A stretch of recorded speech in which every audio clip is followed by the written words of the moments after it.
कृपया like, share और subscribe जरूर करें।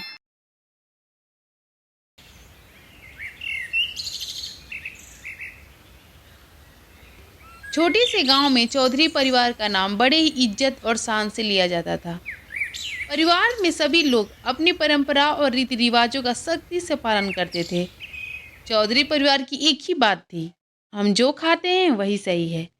बाहर के खाने का हमारे घर में कोई स्थान नहीं।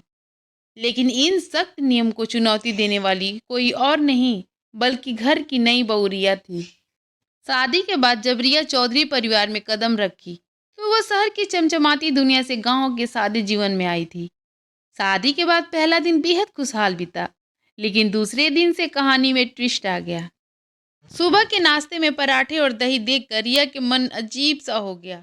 उसने आदित्य को धीरे से कहा, सुनिए ना, यहाँ मोमोज मिलता है क्या? गांव में मोमोज? अरे यहाँ तो लोग मोमोज का नाम भी नहीं जानते। तुम यहाँ चाय और पकोड़े ही खाओगी। रिया का चेहरा मायूस हो गया, लेकिन उसने हार मानने का नाम नहीं लिया। अगले दिन रिया ने खुद किचन संभाला। उसने आटा गूंथा, सब्जियां काटी और एक खास चीज बनाई, लाल मिर्च वाली तीखी चटनी। जब मोमोज भाप में पक रहे थे तो उनकी खुशबू पूरे घर में फैल गई। ससुराल के लोग सोचने लगे, आज घर में क्या पक रहा है, इतनी अलग खुशबू तो कभी नहीं आई। सासू माँ ने किचन में आकर पूछा, बहू क्या बना रही हो? मम्मी जी, ये मोमोज है और इसके साथ है खास चटनी, एकदम मस्त। रिया के ससुर जी पासी के कमरे में अखबार पढ़ रहे थे। चटनी की महक ऐसी थी कि वो परेशान हो गए और उन्होंने चिल्लाकर बोला, सुन रही हो? कहाँ हो? ये क्या चल रहा है? ये कहाँ से महक आ रहा है? देख कर आओ तो। किचन में कुछ जल रहा है क्या? पापा जी, कुछ नहीं जल रहा है, मैं तो चटनी बना रही थी, वो भी लाल मिर्च का। स्वाद एकदम कमाल का होगा, एक बार आप खाएंगे उसके बाद हमेशा खाने लगेंगे। अरे बहू, ये चटनी बना रही हो कि क्या बना रही हो? ये तो लग रहा है कि आदमी सीधे ऊपर पहुंच जाएगा। खांसी ही नहीं बंद हो रही है। क्या बना रही हो? जल्दी उसको बंद करो। पापा जी, ये मिर्च का चटनी है तो खांसी तो आएगा ही, लेकिन इसका टेस्ट एकदम मस्त लगता है। मैं बना ले रही हूँ, उसके बाद मैं आपको लाकर टेस्ट करवा रही हूँ, एकदम अच्छा लगेगा। रिया चटनी बनाकर अपने ससुर जी के पास लाई। ससुर जी ने पहला कौर खाते ही आंखें बंद कर ली और एक शब्द निकाला, आग! आग! बहू, ये तुम क्या खिला दी? ये तो लग रहा है कि पूरे पेट में आग जैसा जल रहा है। पानी लाओ, जल्दी पानी लेकर आओ। चटनी की तीखापन ऐसा था कि सासू माँ को पंखे के सामने बैठना पड़ा। बेटा, जल्दी से पंखा चलाओ, ये तो ठंड में भी गर्मी का फील दिला रहा है। ये तो इतना तीखा है, देखो तो फ्रिज में बर्फ का टुकड़ा है, तो लाकर मेरे मुंह में डालो, नहीं तो मैं मर जाऊंगी। कितना तीखा है। वो बहू क्या खिला दी, तुम तो जान ले लोगी। ऐसे ही कुछ दिन गुजर जाते हैं। गांव के बुजुर्ग दादाजी चौधरी परिवार के घर कुछ काम के लिए आते हैं। तभी उनकी बहू रिया उनको मोमोज के साथ चटनी खाने के लिए देती है और चटनी खाते ही वे चिल्लाने लगते हैं और बोलते हैं, अरे बहू, ये क्या बनाई हो? ये तो सीधे भगवान से मिलने का शॉर्टकट है। दादाजी, ये शहरी चटनी है, इसकी असली स्वाद तो तीखापन ही होता है। अब ये चटनी गांव में चर्चा का विषय बन गई। गांव के लोग चौधरी परिवार को ताने मारने लगे।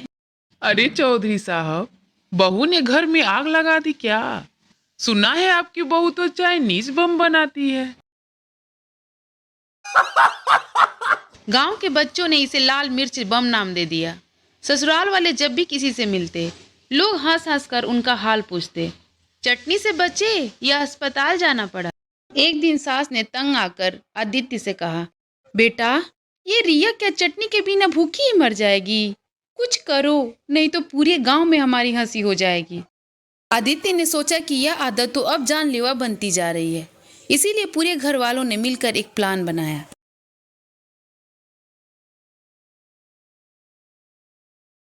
बहू, हम तुम्हारे लिए एक मोमोज पार्टी रख रहे हैं, तुम्हारी पसंद की चटनी भी मंगवाएंगे।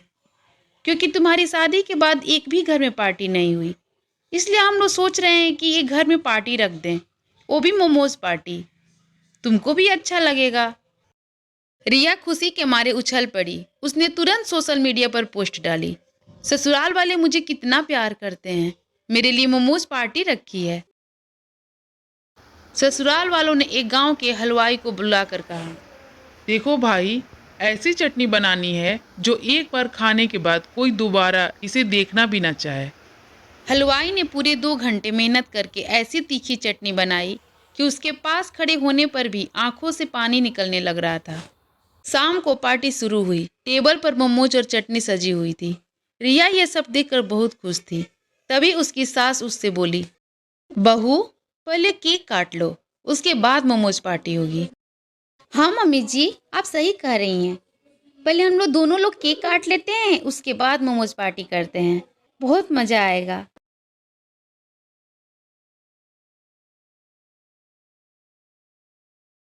रिया खुशी से चटनी के कटोरे को उठा लाई और अपनी प्लेट भर ली। पहले वाले खाते ही उसकी आंखें फटी की फटी रह गई और उसके मुंह से निकला, पानी, पानी, आग, आग, पानी, पानी। कितना तीखा है। आज तक तो मैं ऐसा चटनी कभी नहीं बनाई थी। ये कहाँ से आप लोग चटनी लेकर आए? ये तो बहुत तीखा है। ओह, पेट में लग रहा है कि ज्वालामुखी फूट रहा है। मम्मी जल्दी से पानी दीजिए।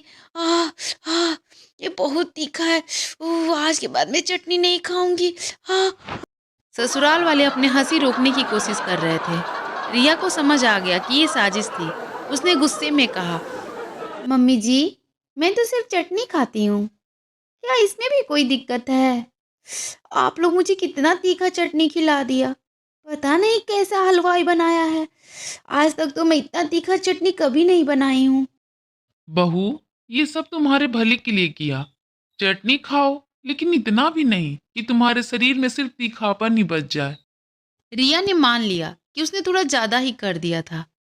उसने वादा किया कि वह अब मोमोज की चटनी का इस्तेमाल सीमित मात्रा में करेगी। कहानी पसंद आई हो तो कृपया लाइक, शेयर और सब्सक्राइब जरूर करें।